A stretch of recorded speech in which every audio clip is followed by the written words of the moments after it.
Kinagalak ng ilang senador ang pagtitibay ng Power Sharing Annex ng Bangsamoro sa pagitan ng pamahalaan at ng Moro Islamic Liberation Front. Umaasa din silang agad na mapaplansya at mapipirmahan ang natitira pang annex. Para sa detalye, balitaan mo kami, Julius Tisamburo.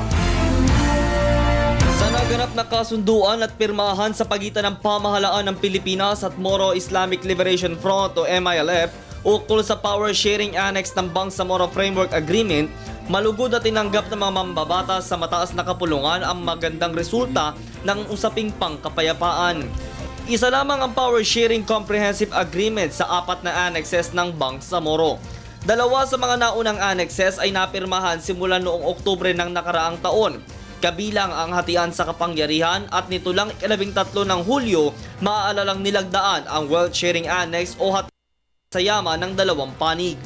Sa isang pahayag, sinabi ni Senate President Franklin Drilon na suportado nila ang hakbangin ito ng pamahalaan para makamtan ang kapayapaan sa bansa.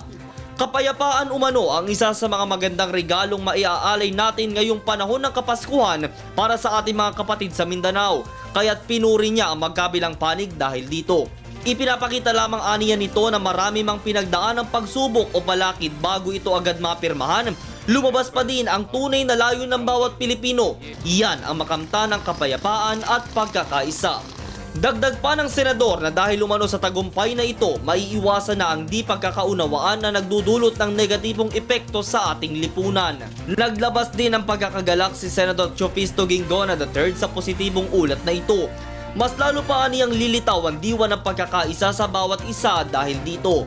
At dahil isang annex na lang ang iniintay na mapirmahan, ngayon pa lang ay naghayag na siya ng pagbibigay suporta sa Bangsamoro Basic Law sa Senado.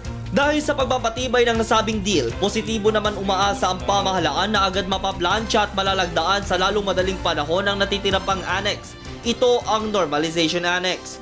Inihayag naman ni Office of the Presidential Advisor Process Secretary Teresita Deles na indikasyon ito na ang dati-rati pangarap lang ng bawat Pilipino na pagkakaisa, heto na't nakakamtan na natin, sakto pa sa panahon ng Kapaskuhan. Bahagi niya ang mga annexes na ito para maging basihan o guide ng Bangsamoro Transition Commission at Basic Law nito. Buo naman ang tiwala ng Government Peace Panel na matatapos na may magandang patutunguhan o resulta ang ginagawang usaping pangkapayapaan.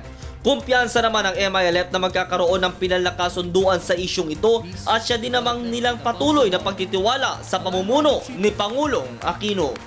Para sa Telebisyon ng Bayan, ako si Julius Tisamburon.